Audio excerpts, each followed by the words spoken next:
लीजिए सुनिए।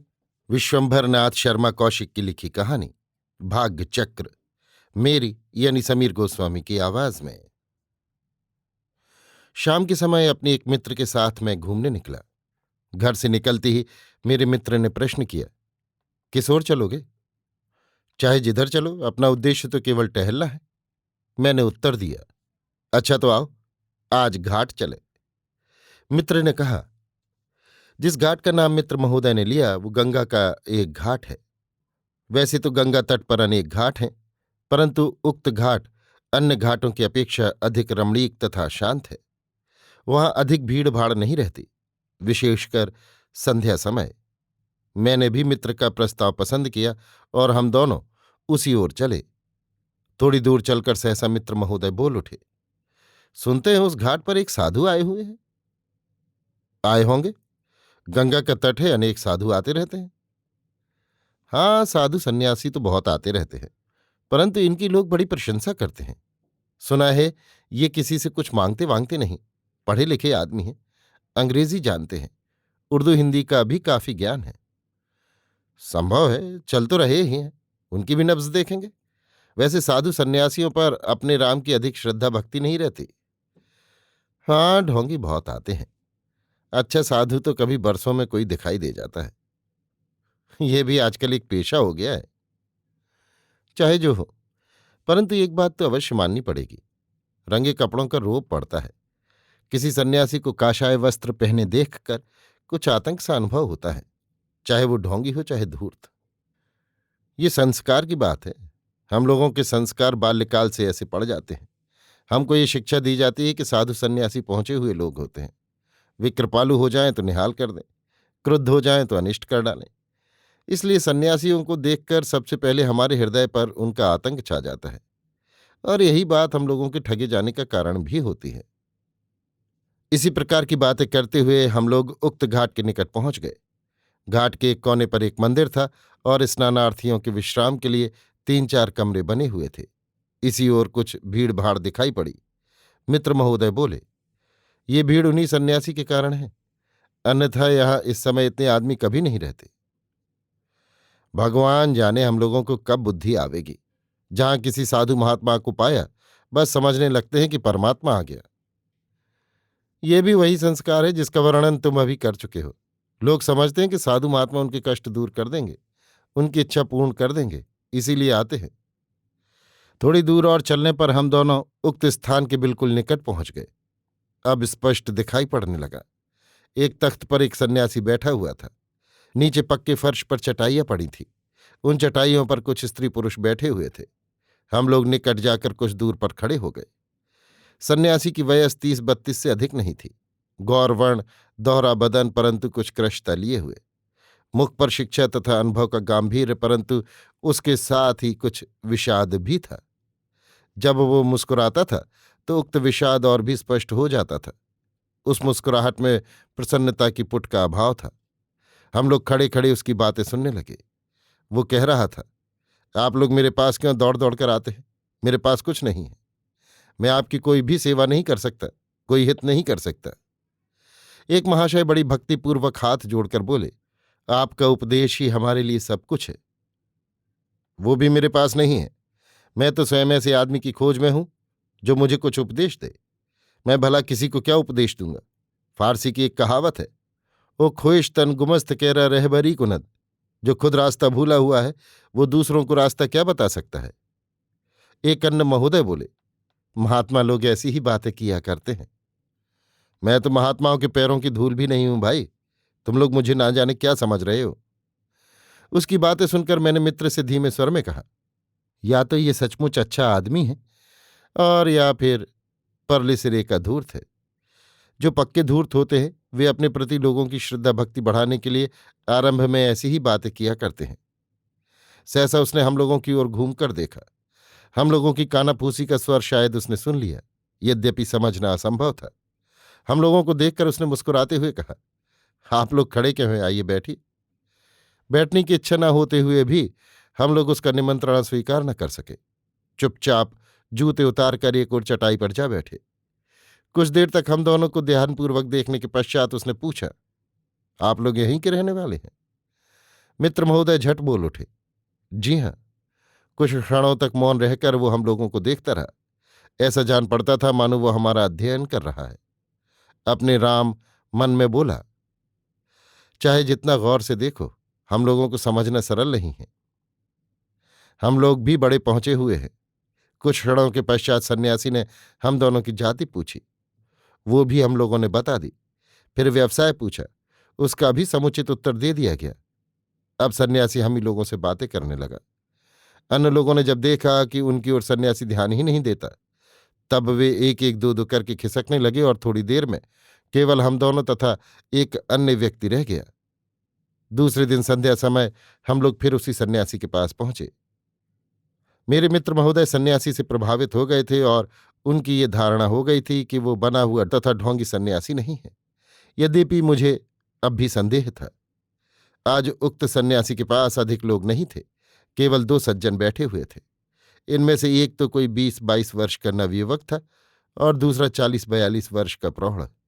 हम लोगों को देखते ही सन्यासी ने मुस्कुराकर हम लोगों का स्वागत किया और बड़े आदरपूर्वक बैठाया। हम लोगों के बैठने के पश्चात सन्यासी उस प्रौढ़ व्यक्ति से बोला, संसार में कभी कभी साधारण तथा बहुत छोटी बात का परिणाम भी बड़ा भयानक हो जाता है। इसलिए मनुष्य को बहुत सावधान रहना चाहिए। आपका ये पुत्र अभी नौजवान है, इसे तजुर्बा नहीं है। क्यों भाई, तुम क्यों अपने पिता को कष्ट पहुंचाते हो? नवयुवक बोला, महाराज मैं तो कभी कष्ट नहीं पहुंचाता हूं। यही जरा जरा सी बात को लेकर तिल का ताड़ बनाया करते हैं। मैं कहता हूं कि छोटी छोटी बातों का परिणाम भी बड़ा भयानक हो जाता है। क्या तुम सोच सकते हो कि एक बहुत ही साधारण घटना के कारण आज एक व्यक्ति घर द्वार विहीन है, जबकि केवल साल भर पहले अर्थात आज ही कल के दिनों में वो एक सुखी गृहस्थ था। उसकी पत्नी थी, पुत्र था, नौकरी थी, आशाएं थी, महत्वाकांक्षाएं थीं। क्या नहीं था? सब विलीन हो गया। पलक झपकते ही सब कुछ बदल गया और पिछला सुखमय जीवन केवल एक कहानी मात्र रह गया। और ये सब हुआ एक बहुत ही साधारण बात के कारण। मेरे मित्र बोल उठे, ये किसका जिक्र है? किसी का है, पर है बिल्कुल सच्ची घटना। सुनोगे? सुनाइए। ऐसी घटना तो अवश्य सुनेंगे। सुनो, कहकर सन्यासी कुछ क्षण मौन होकर सोचता रहा। तत्पश्चात बोला, एक व्यक्ति था। वो एक बैंक में 125 मासिक वेतन पाता था। उसकी पत्नी सुंदर तथा सुशील थी। एक 10 बरस का पुत्र था। उसका जीवन बड़ा सुखमय था। उसका जीवन देखकर बड़े बड़े धनिकों को ईर्ष्या होती थी। वो स्वयं अपने सामने बड़ों बड़ों की हस्ती कुछ नहीं समझता था। उसका विचार था कि जो सुख शांति तथा निश्चिंतता उसे प्राप्त है, वो लखपतियों को भी नसीब नहीं। 5 साल की बात है। उसकी पत्नी गर्भवती थी। प्रसव काल निकट आ रहा था। अतः उसने उस समय अपनी सेवा शुश्रूषा के लिए अपनी बड़ी विधवा भगनी को अपने पास बुला लिया था। उसकी बड़ी बहन उससे केवल 3 वर्ष बड़ी थी और उससे सुंदर भी कुछ अधिक थी। विधवा को आए हुए 15 दिन बीत चुके थे। एक दिन उस व्यक्ति ने केवल परिहास करने के अभिप्राय से अपनी पत्नी से कहा, तुमने अपनी बहन को यहां बुलाकर ठीक नहीं किया। पत्नी ने पूछा, क्यों? उसने उत्तर दिया, तुम्हारी बहन जवान है और सुंदर, कहीं ऐसा न हो कि मेरी तबीयत। इतना कहकर वो जोर से हंसा। पत्नी ने पति पर एक तीव्र दृष्टि डाली और हूं कहकर गंभीर हो गई। इसके 3-4 दिन पश्चात रात के 12 बजे के निकट उस व्यक्ति को शौच जाने की आवश्यकता पड़ी। उस समय उसकी पत्नी तथा पुत्र दोनों सो रहे थे। उसने अपनी पत्नी को जगाना उचित न समझकर अपनी साली को जगाया और उसने कहा, मैं पाखाने जा रहा हूं, तुम एक लोटा पानी हाथ मुंह धोने को रखाना। ये कहकर वो शौच चला गया। जब वो पाखाने से निकला, उसी समय उसकी साली पानी लेकर पहुंची और लोटा रखकर लौट गई। उसके पश्चात ही जब वो व्यक्ति भी हाथ मुंह धोकर भीतर पहुंचा तो उसने सुना उसकी साली अपनी बहन से कह रही थी, उन्हें पानी देने गई थी, पाखाने गए थे। पत्नी ये सुनकर एकदम मौन हो गई। इस विचार से कि कहीं उसकी पत्नी को कोई और संदेह न हो, उसने कहा, मैंने तुम्हें जगाना उचित न समझा, तुम गहरी नींद में सो रही थी। पत्नी ने धीमे स्वर में कहा, अच्छा किया। दूसरे दिन उसकी पत्नी दिन भर गंभीर रही, मानो किसी गहरे विचार में थी।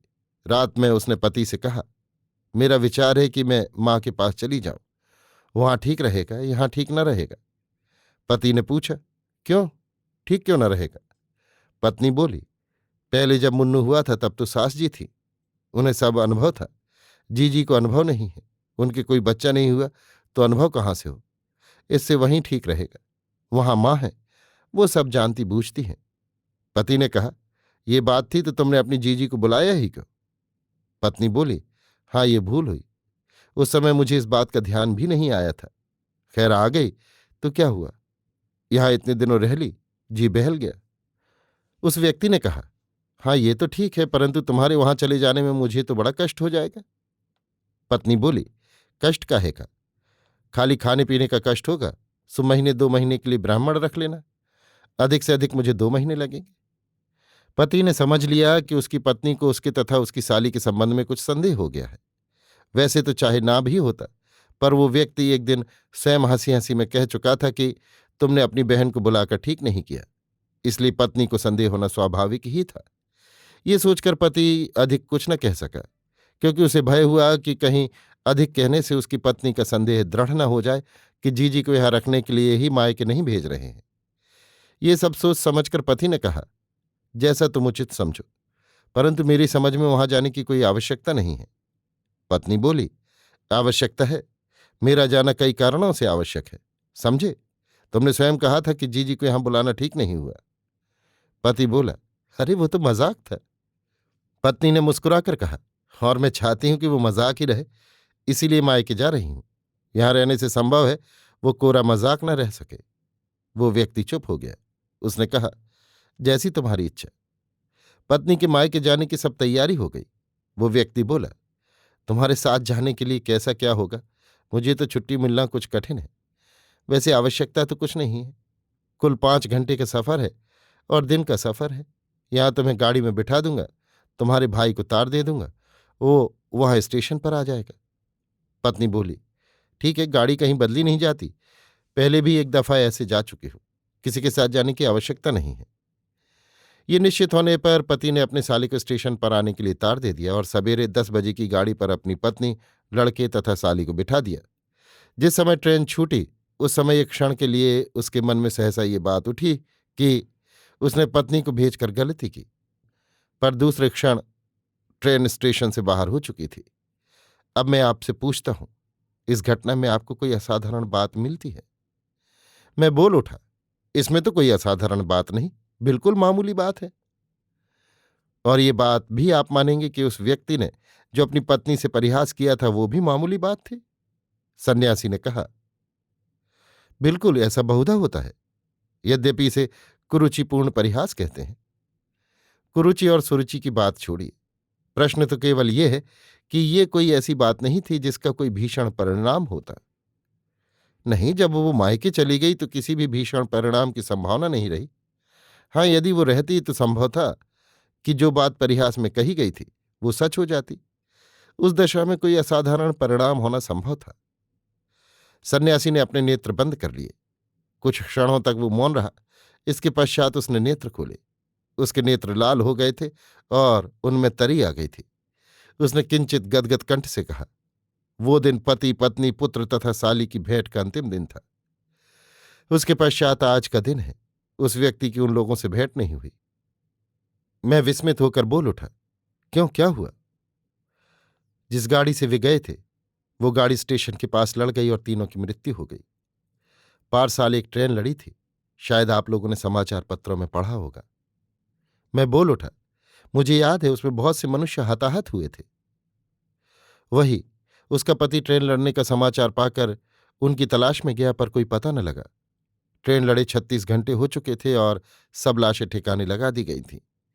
रेलवे वाले लाशों का पता नहीं लगने देते। लोग कहते हैं, कुछ भी हो, उस दिन से वे लापता हो गए और वो व्यक्ति केवल एक साधारण परिहास के कारण पत्नीहीन पुत्रहीन होकर संसार में अकेला रह गया। यदि वो उक्त परिहास न करता तो उसकी पत्नी को मायके जाने की कोई आवश्यकता न पड़ती। इस प्रकार एक साधारण सी बात के कारण एक व्यक्ति का सब कुछ चौपट हो गया। हम लोग स्तब्ध रह गए। सन्यासी अपने नेत्रों को पोंछता हुआ बोला, ये संसार बड़ा विचित्र है। यहां फूंक फूंक कर पैर रखना चाहिए। कब क्या हो सकता है ये कोई नहीं कह सकता। मेरा मित्र एक दीर्घ निश्वास छोड़कर मुझसे बोला, तुम कहानी लेखक हो, परंतु एक साधारण परिहास के कारण एक मनुष्य का इस प्रकार सर्वनाश हो सकता है, ये तुम भी न सोच पाए होगे। मैंने कहा, ठीक कहते हो, मैं ये कभी न सोच पाता। इसलिए तो कहा जाता है कि सत्य घटनाएं कहानियों से अधिक विचित्र होती हैं। आजकल कुछ कूपमंडूक जो अपने अनुभव और अपनी देखी सुनी बातों के अतिरिक्त जब कोई अद्भुत तथा विचित्र बात सुनते हैं तो फट कह देते हैं, ये तो अस्वाभाविक है, ऐसा तो कभी होता नहीं। वे यदि सत्य घटनाओं की विचित्रता देख पावे तो उन्हें पता लगे कि संसार में क्या क्या हो सकता है और होता है। सन्यासी नवयुवक की ओर मुंह करके बोला, बच्चा तुम अभी ना समझो। तुम जिसे ठीक समझते हो वो बिल्कुल गलत भी हो सकता है। तुम जिसे छोटी बात समझते हो वो बड़ा विकराल रूप भी धारण कर सकती है। इसलिए जो तुम्हारे पिता कहते हैं उसे सुनो और समझो। इनका अनुभव तुमसे कहीं बढ़ा चढ़ा है। ये जो कहेंगे उसके अनुसार चलने से तुम्हें लाभ ही होगा, हानि नहीं। जाओ, ईश्वर तुम्हें सुबुद्धि दे। वे दोनों प्रणाम करके चले गए। मेरी उत्सुकता अभी शांत नहीं हुई थी। मैंने सन्यासी से पूछा, उस व्यक्ति का क्या हुआ? सन्यासी कुछ क्षणों तक सिर झुकाए बैठा रहा। तत्पश्चात सिर उठाकर बोला, उसने नौकरी छोड़ दी, सन्यासी हो गया और इस समय आप लोगों के सामने बैठा है। मैं अचकचा कर बोला, तो ये आप पर ही बीती हुई घटना है? हाँ, मुझ पर ही बीती है। पारसाल इन्हीं दिनों में एक सुखी गृहस्थ था और आज सन्यासी हूं। कल क्या होगा ये मैं नहीं कह सकता, क्योंकि यद्यपि मैं सन्यासी हो गया हूं पर हृदय में शांति नहीं है। हृदय में एक भट्टी सी जल रही है और पिछली स्मृतियां उस भट्टी में ईंधन का काम करके उसे प्रज्वलित किए हुए है। मैंने दुख के आवेश में बिना सोचे समझे संन्यास तो ले लिया, पर इसका निर्वाह कर सकूंगा या नहीं इसमें संदेह है। हृदय की ज्वाला शांत हो तब कुछ कहा जा सकता है। भगवान जाने ये कब और कैसे शांत होगी। मेरी स्वयं ये दशा है और लोग मेरे पास अपनी दुख गाथा लेकर आते हैं और मुझसे वे आशा रखते हैं कि मैं उनका दुख दूर कर सकता हूं, उनकी मनोकामना पूर्ण कर सकता हूं। दुर्भाग्य के इस व्यंग को देखकर कभी कभी मैं पागल सा हो जाता हूं और यही इच्छा होती है कि आत्महत्या कर लूं। हम लोगों को उस पर बड़ा तरस आया। हम जिसे महात्मा या ढोंगी के अतिरिक्त और कुछ नहीं समझ रहे थे वो क्या निकला, एक महादुखी और हतभाग्य प्राणी जो अपने दुर्भाग्य तथा अपनी आंतरिक ज्वाला को गेर हुए वस्त्रों में इस प्रकार छिपाए घूम रहा है कि लोग उसके पास सुख और शांति प्राप्त करने की इच्छा से आते हैं। आह, सन्यासी ने ठीक कहा, दुर्भाग्य का ये व्यंग किसे सहन हो सकता है। हम लोगों ने उसके प्रति बड़ी संवेदना और सहानुभूति प्रकट की और ये कहकर कि हमारे योग्य कोई सेवा हो तो बताइएगा, चले आए। तीसरे दिन जब हम लोग फिर उससे मिलने गए तो वो वहां नहीं था। गंगापुत्र ने बताया कि वो आज सवेरे चला गया। एक वर्ष पश्चात मैं ट्रेन में सफर कर रहा था। एक स्टेशन पर एक कोट पैंटधारी जेंटलमैन मेरे कंपार्टमेंट में आया। उसके हाथ में एक अटैची केस था। कुली ने उसका सामान मेरे ही बर्थ के ऊपर वाले बर्थ पर रख दिया। कुली को पैसे देकर वो रूमाल से मुंह पोंछता हुआ मेरे सामने बैठ गया। सहसा मैं चौंक पड़ा। मुझे ऐसा मालूम हुआ कि मैंने उसे कहीं देखा है। मैं उसे ध्यानपूर्वक देखने लगा। मुझे अपनी ओर ताकते देखकर उसने भी मुझे गौर से देखा और देखकर बोला, ओहो, आप हैं? क्या ये सब आनंद मंगल? अब मुझे भी याद आ गया, वो व्यक्ति वही सन्यासी था। मैं विस्मित होकर बोला, हाँ आप? ये क्या काया पलट है?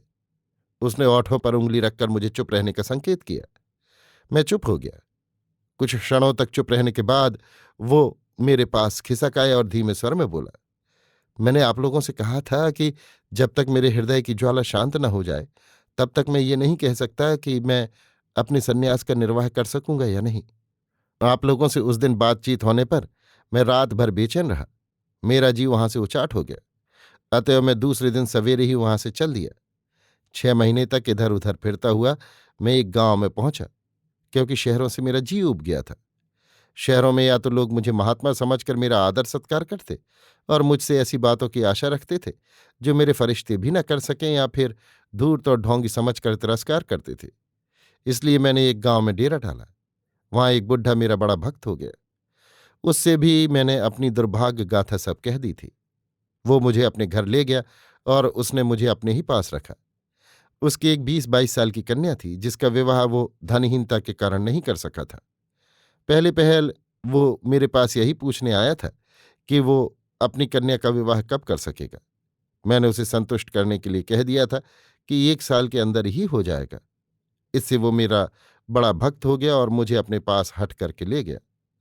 अन्यथा पहले मैं गांव के बाहर एक टूटे फूटे मंदिर में पड़ा रहता था। कुछ दिन बुढ़ी के पास रहने पर मुझे ज्ञात हुआ कि जब मैं उसकी कन्या को देखता हूं तो मुझे ऐसा मालूम होता है कि मेरे हृदय की ज्वाला पर शीतल पानी की धार सी पड़ जाती है और कुछ क्षणों के लिए मेरे हृदय में ठंडक सी पड़ जाती है। वो कन्या बड़ी सुंदर, भोली तथा सुशील थी। उसको देखकर नेत्र तथा हृदय दोनों को सुख मिलता था और मेरे उजड़े तथा अंधकारमय संसार में वसंत ऋतु के प्रभात का आभास सा मिलता था। क्रमशः उसने मुझे अपने प्रेम पाश में इस प्रकार जकड़ लिया कि मैं अपना पिछला सब दुख भूल गया और मुझे ये मालूम होने लगा कि मेरे भावी जीवन की सफलता तथा असफलता इस कन्या पर ही निर्भर है। अंत को एक दिन वो बुढ़ा अपने आप ही बोला, तुम्हारी उम्र अभी संन्यास लेने की नहीं थी। तुमने दुख और किंकर्तव्य विमूढ़ होकर बिना सोचे विचारे संन्यास ले लिया। मेरी समझ में तो तुमने ये अच्छा नहीं किया। अभी समय है, तुम फिर संसार में प्रविष्ट हो सकते हो। मैंने मानो प्राण पाए। मैंने बुढ़े का हाथ पकड़कर अधीरतापूर्ण स्वर में कहा, तुम मेरे सच्चे हितैषी हो, वो मैं भली भांति जानता हूं।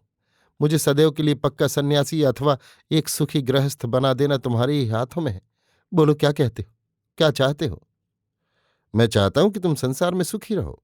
बुढ़ा बोला, सच्ची भावना है? मैंने पूछा। बिल्कुल सच्ची।